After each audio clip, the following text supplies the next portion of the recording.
नमस्कार दोस्तों, बिहार समाचार में आपका स्वागत है। आइए जानते हैं आज की 20 ताजा और काम की खबरों को। लेकिन खबरों में आगे बढ़ने से पहले आपसे अनुरोध है कि कृपया इस वीडियो को एक प्यारा सा लाइक कर दीजिए। साथ ही चैनल पर नए आए हैं तो चैनल को सब्सक्राइब कर लीजिए और बेल आइकन को दबाकर उसे ऑल पर सेलेक्ट कर दीजिए। तो चलिए शुरू करते हैं आज की top 20 breaking news on रॉयलोक।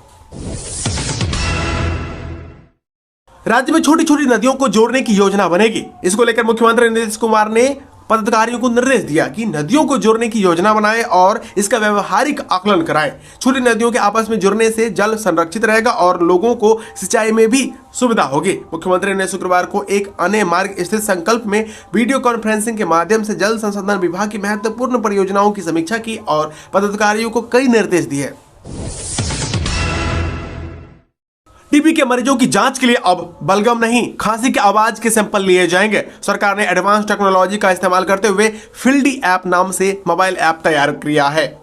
Cough sound artificial intelligence based solution to detect TB program के तहत इसका ट्रायल शुरू किया गया है। जिले में पायलट प्रोजेक्ट के तौर पर पहले चरण में प्रत्येक प्रखंड में लोगों का सैंपल कलेक्शन किया जाएगा। प्रशिक्षण सफल होने पर इस ऐप के माध्यम से घर घर जाकर ऐसे रोगियों की पहचान की जा सकेगी।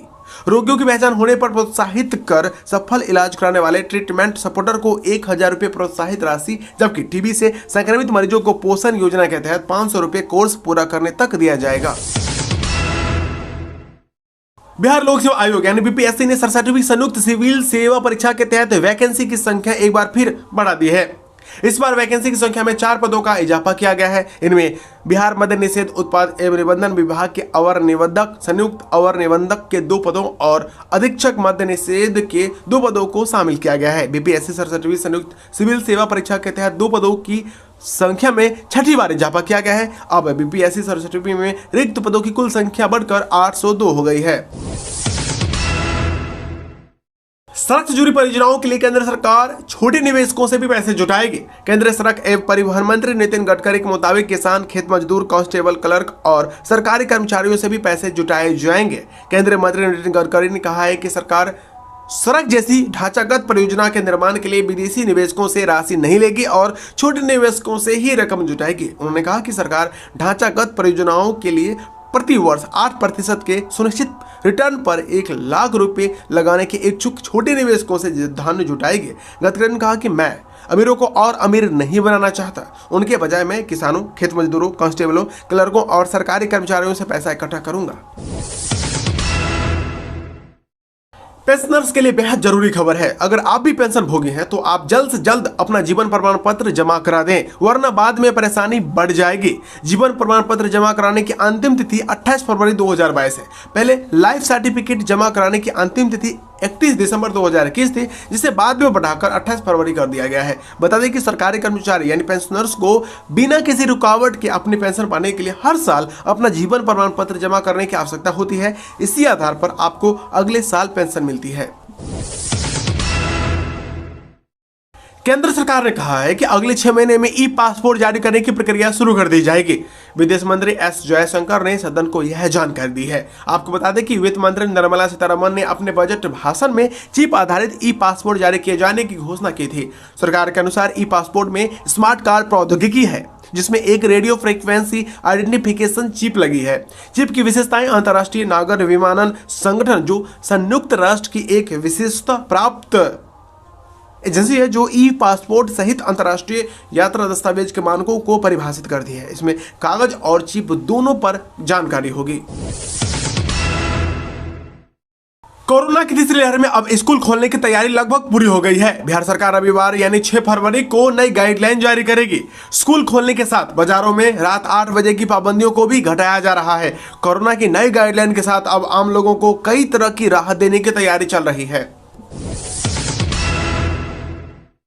बिहार में भी कुछ दिनों तक ठंड जारी रहेगी। प्रदेश में औसत तापमान सामान्य से 5 डिग्री सेल्सियस नीचे है। फरवरी का तापमान पिछले 7 सालों में सबसे कम है। आईएमडी की रिपोर्ट के मुताबिक अगले 48 घंटों में प्रदेश के औसत तापमान में 2 से 3 डिग्री सेल्सियस की गिरावट दर्ज होने के आसार है। पछुआ हवा के 8 से 10 किलोमीटर प्रति घंटे की रफ्तार से बहने की वजह से ठंड का अनुभव अधिक हो रहा है। हालांकि अगले 24 घंटे में उत्तर मध्य और उत्तर पूर्व में हल्की बारिश हो सकती है।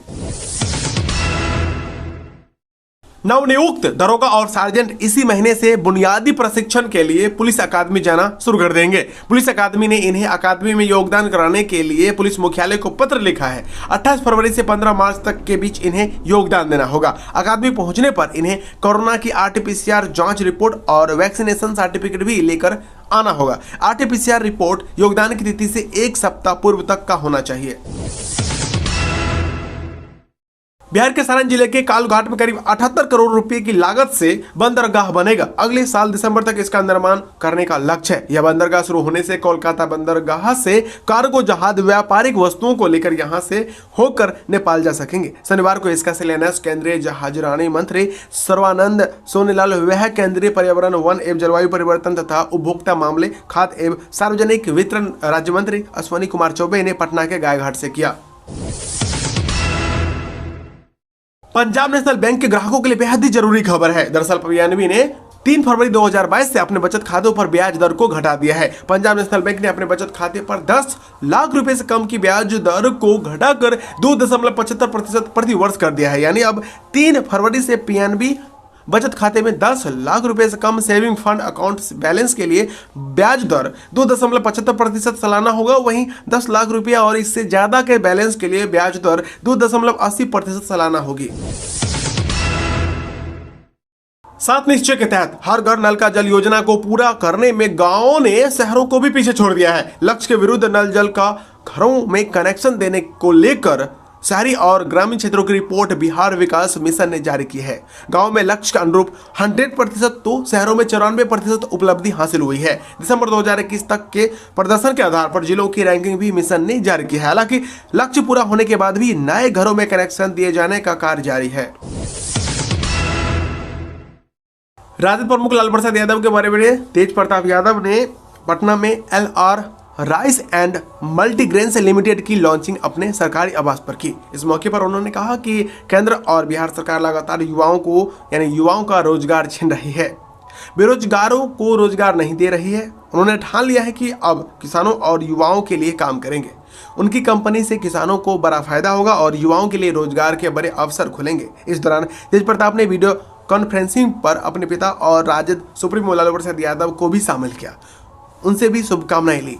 वह पहले से ही अगरबत्ती का कारोबार कर रहे हैं, अब चावल, बेसन, आटा, मैदा और सत्तू के कारोबार में भी कदम बढ़ाए हैं। बसंत पंचमी के मौके पर शनिवार सुबह से ही मां सरस्वती की प्रतिमा की प्राण प्रतिष्ठा और पूजन हवन आदि शुरू हो गई है। माघ महीने के शुक्ल पक्ष की पंचमी तिथि को मां सरस्वती का अवतरण दिवस के रूप में मनाया जाता है।